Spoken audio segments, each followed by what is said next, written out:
gentlemen. Uh-oh. It's time for the Early Bird Special. Bringing you the best stories from the world of sports and sports entertainment. Now, here are your hosts, Sparky and Burdick. Welcome back to the Early Bird Special. I'm Chris Burdick, no Sparky today, but KG is back with us, and we have plenty to catch up on a week that the sports world is absolutely fucking drunk.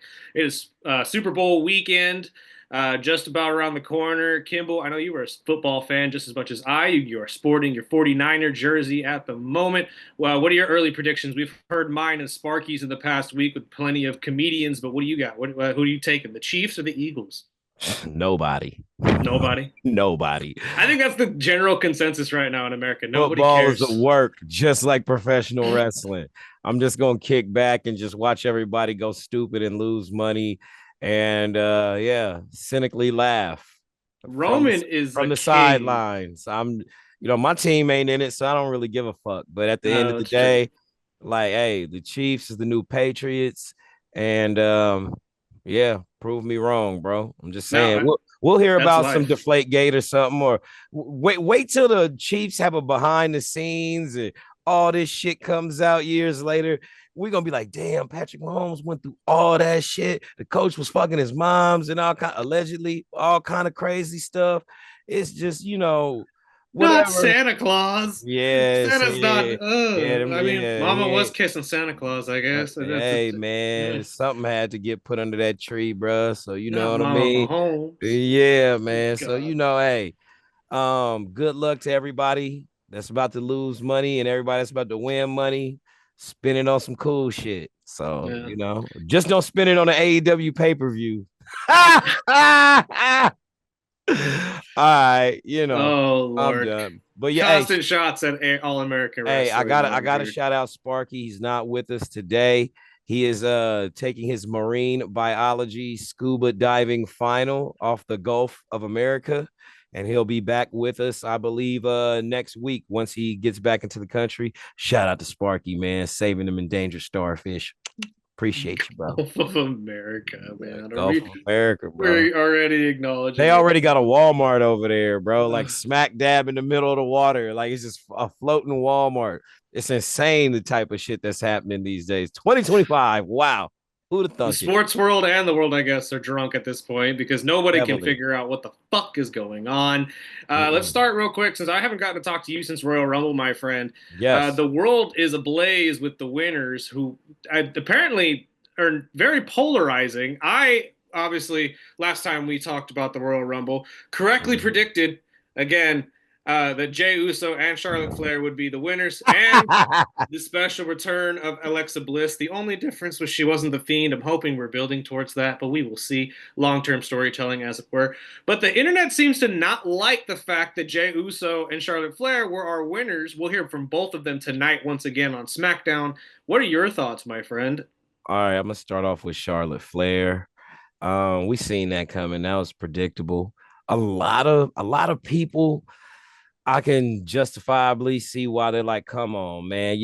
This was WWE's perfect chance to make a new star. They're good at making stars, but they kind of missed one with this one. So, we'll see what happens. She might end up putting her spot on the line and lose. We'll see how that plays out, but I feel like they missed a key chance to put over somebody, a Jordan Grace, whoever. See, here's the thing, though. Whoever in that spot. That could have went to somebody else because she's the first two-time. I agree with that to a point, but not Rumble to cut you winner, off. And she's been in every single women's Royal Rumble since its inception. Yeah, go ahead. They kind of did put somebody over. You put over Roxanne Perez, even with her loss. Roxanne is now the longest running, the Iron Woman essentially of the Royal Rumble. She was the longest ever. And that record will most likely last for a year or two, I would assume. But even in her loss, Roxanne really lit up the wrestling world, going in at number 3, outlasting 1 and 2, and being one-on-one with Charlotte Flair at the end of it. Well, all that will be brought up in future reference to Roxanne as she continues to prove herself. Oh, absolutely. But until then, we ain't gonna talk about it. We're going to be talking about that. That's for the future. We're talking about now. And right now, everybody's pissed off at Charlotte Flair for the obvious reasons that we've continued to have her in our lives for as long as she's been doing this thing. They try to put her over as a face, and every time it boomerangs back as an even bigger heel. So they're embracing that. So just run with that shit. Now, I got to give you props, man. You know what I'm saying? If I had my hat on right now, I got my little turban, my little beanie, my do-rag, keeping the dreads fresh, I would tip my hat to you for calling Jey Uso on the Royal Rumble. I honestly, we could go back to the episode. I probably said something like Punk or whatever. I was very indecisive. I really didn't know who. I think you said Drew.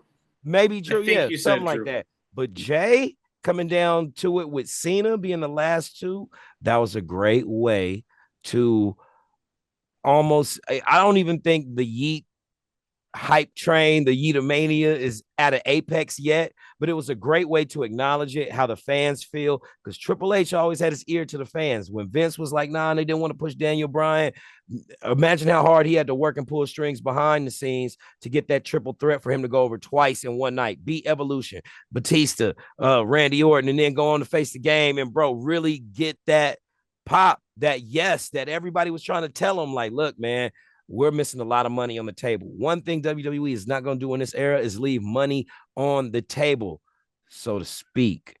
I'll talk about that in a minute because there's some money on the table at WrestleMania 41 coming up that people are kind of upset about with The Rock and Roman Reigns.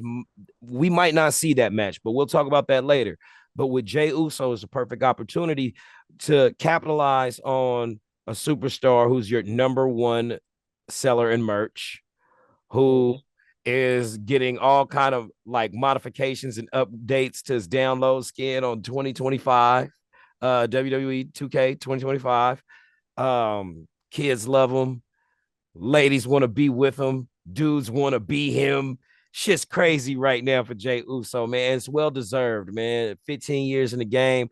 Like you said, when we was getting on today, his story is running very parallel with Cody's, you know, and this is very organic. How often do we get an organic opportunity to capitalize on as wrestling fans and a company to, of course, exploit, but for us not to really be like, damn, this is manufactured. You know, it's more so towards like we've seen this happen since the bloodline, all the abuse and situations he was put through in the early on bloodline era, to him striking out on his own, to now where we're at here right now with Jey.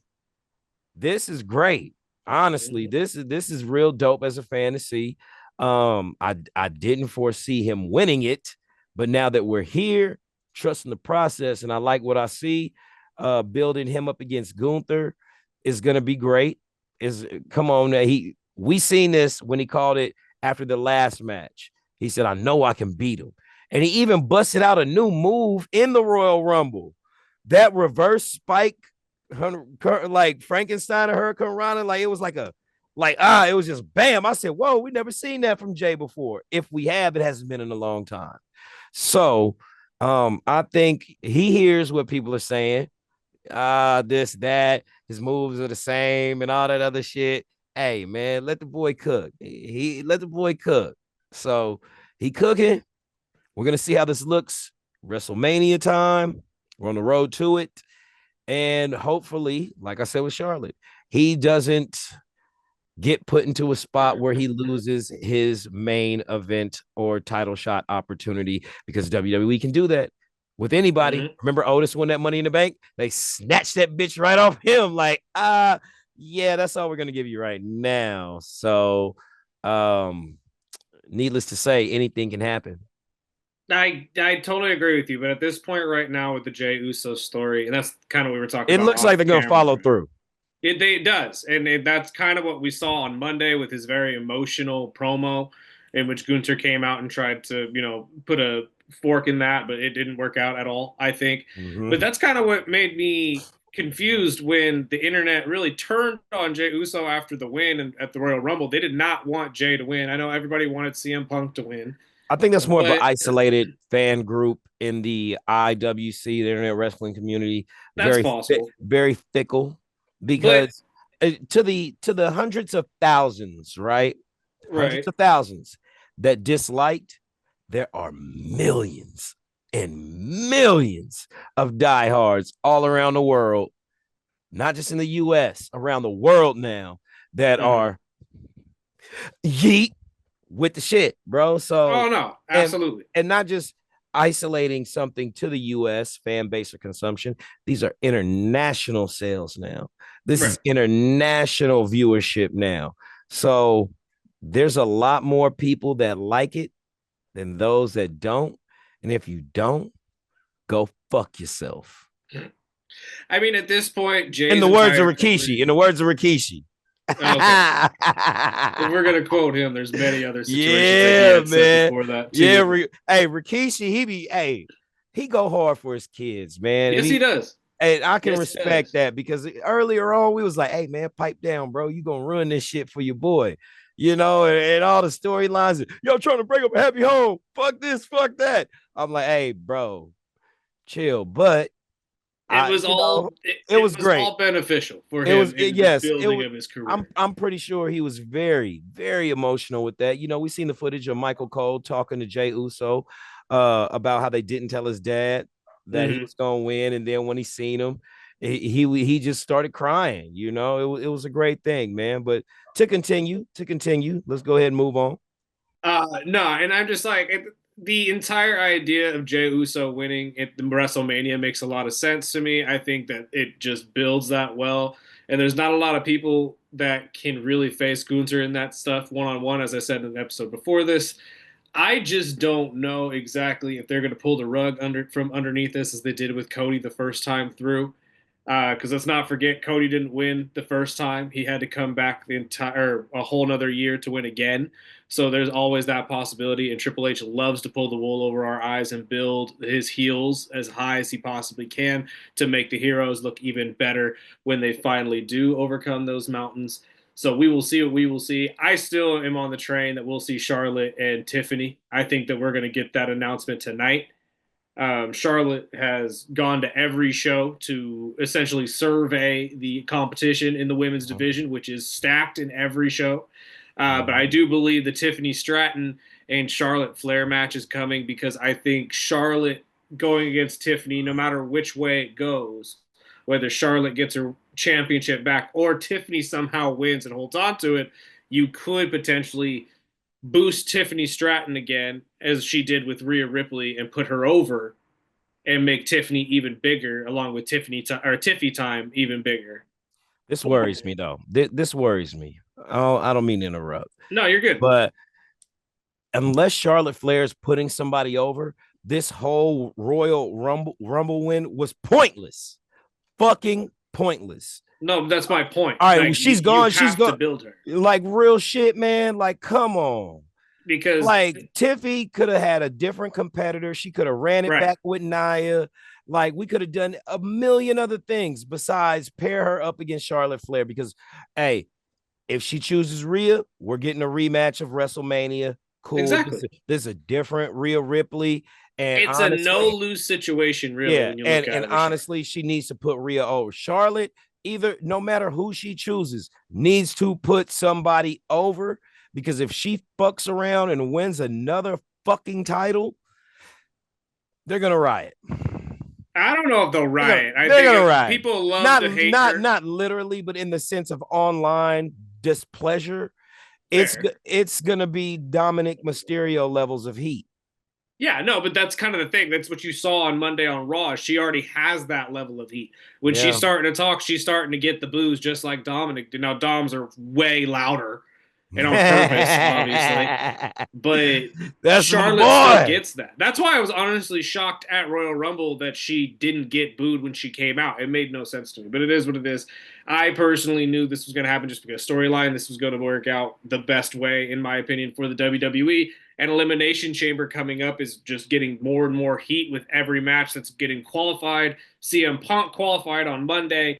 And right after that, Sami Zayn gets absolutely destroyed by Kevin Owens, setting up what we understand, or what I believe Dave LaGreca and Busted Open hit right on the head, which is this is going to be a feud match between the two of them at Elimination Chamber in Toronto, their home country, obviously of Canada.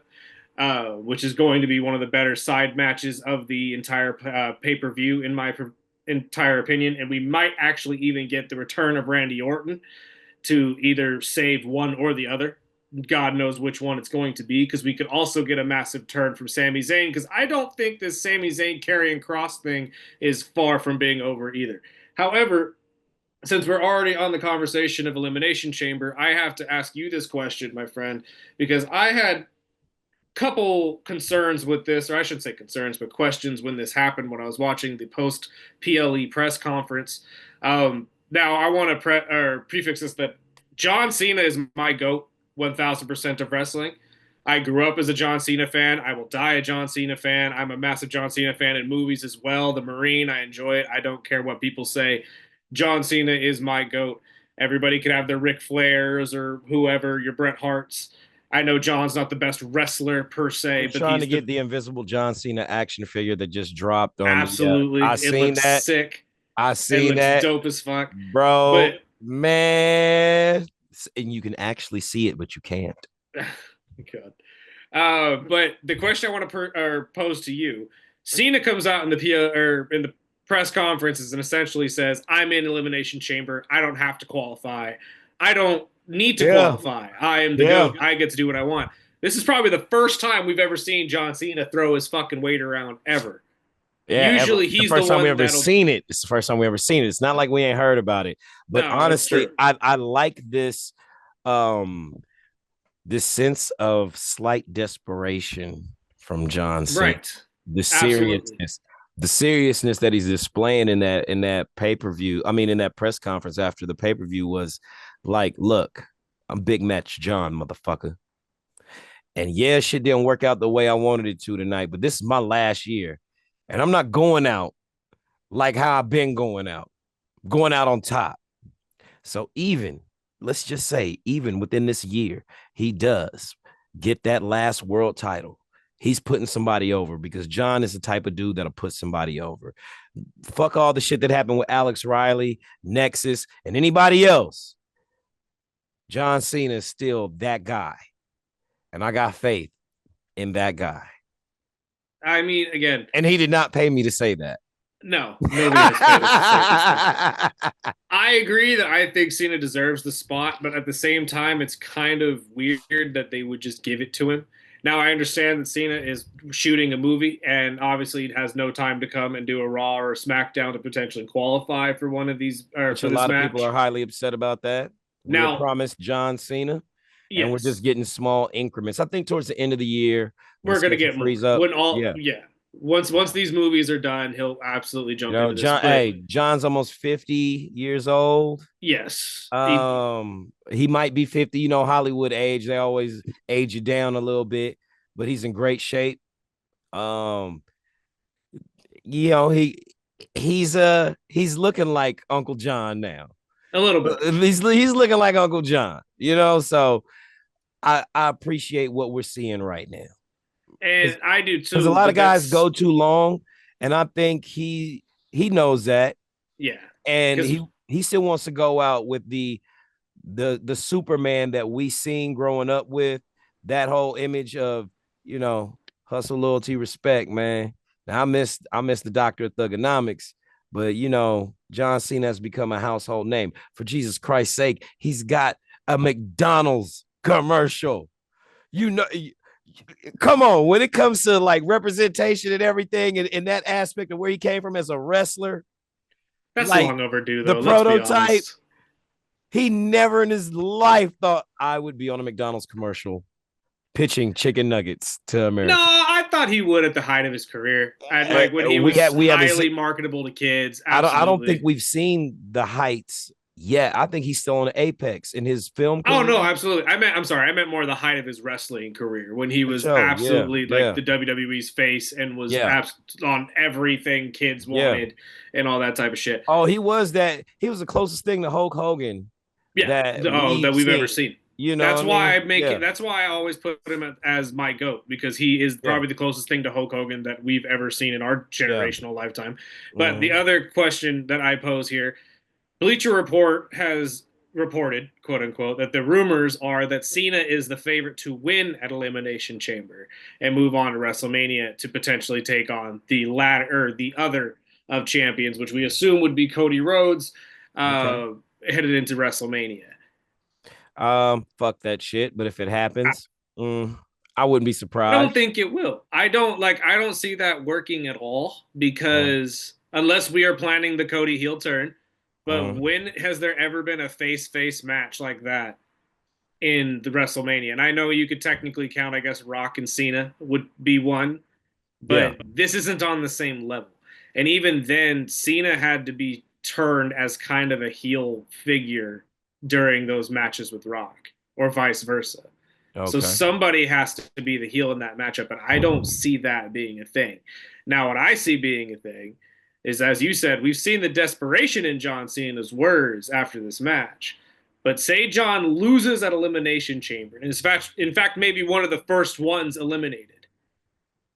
Then he comes to a ground or to a Raw and is just absolutely beside himself. He can't figure it out. His losing streak continues as a singles wrestler. He can't win. It is what it is.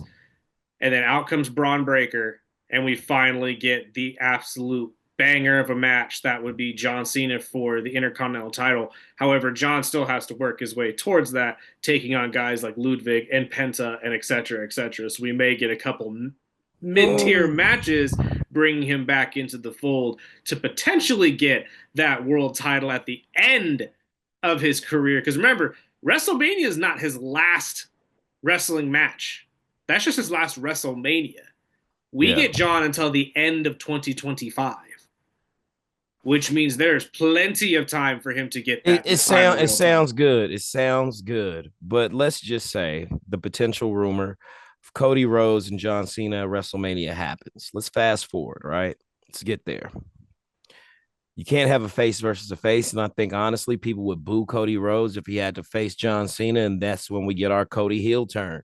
We keep him in this dejected, aggressive, anything goes to keep my title mode now. And he becomes ruthlessly aggressive on Uncle Cena. And it turns that we have a turn in the middle of the match because leading up to it, we know they're going to cook on the mic against each other. And that's when we see Cody start doing shit that turns the fans against him. Real talk, bro. And I think that that would be the perfect time to give us Cody Lander.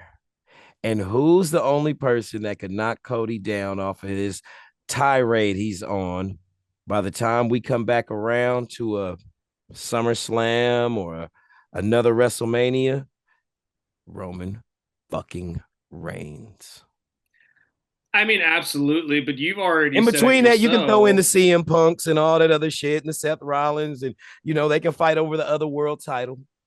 No, I get that, But but there's I something don't. to be said to have one more Roman and Cody. Now, that might not happen. Just talking out my ass No, here. Take it with a grain of salt. But one of the rumors I wanted to address for WrestleMania 41 is that we might not have a Rock versus Roman match. but that's the point I was going to make is that we're not getting Rock and Roman this year. We're Mm, probably going to get it next year because I mean, at this point, you're going to get it before Roman retires because they both want it, and that's just the way this works. mm. But I don't know what they're building with Roman towards WrestleMania. I really don't because I don't see Roman being a part of the Elimination Chamber match anymore. Mm. Especially if they want to sustain his never being pinned moniker. Yeah. Uh, And also, but rumors have it that he's on the set of a movie that is very hush hush, yes, very top secret. I not don't know sure what. what it would be, but Yeah.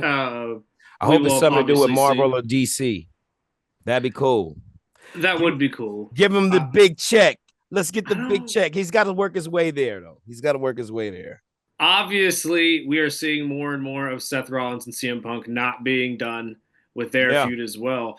Is there a possibility you think in your mind that we could see a triple threat with Roman jumping in that? Ooh, well, I think we're gonna have some type of either a triple threat or some type of feud building with Seth and Roman hashing out their issues, these are the two guys right here that honestly, when Seth put that chair in Roman's back, set everything in motion. We can always play off of this. Well, but it set everything The in fact, motion, or did it and put for a the stamp in it? and for the fact that Roman has never beat Seth clean, Right. But that's throwing one thing. CM Punk into this would not make that any easier for him. Actually, keep it real. We all know the story of how the Shield got their, call up in their origin. Phil could talk a gang of shit about that and cook both of their asses to where they actually go back to not rocking together, but having some type of alliance to beat the dog shit out of Punk for maybe beating him in a triple threat. They have the triple threat. Punk goes over by hook or by crook. Either way it goes. Now they're both steaming at him, right? In a dream scenario, Dean Ambrose's contract would be up. They would snatch him right over, man, and we would get the reunification of the Shield. All that cool shit would happen, but it ain't happening. So we got to work with what we got right now. And honestly, coming out of that, because Roman has to look strong. Yeah, obviously. I see Seth eating the pin on that. Oh, I agree, but I don't know if Roman's going to be the one giving it to him. Yeah, I think Punk sneaks in there. Well, I walk into that. I think Punk is going to end up being the one that actually pins him and takes that win if we do see that at Mania. But there's also possibilities of other people getting involved, as always, like Drew McIntyre or any of those that have not finished their fucking beefs with one of these absolute men.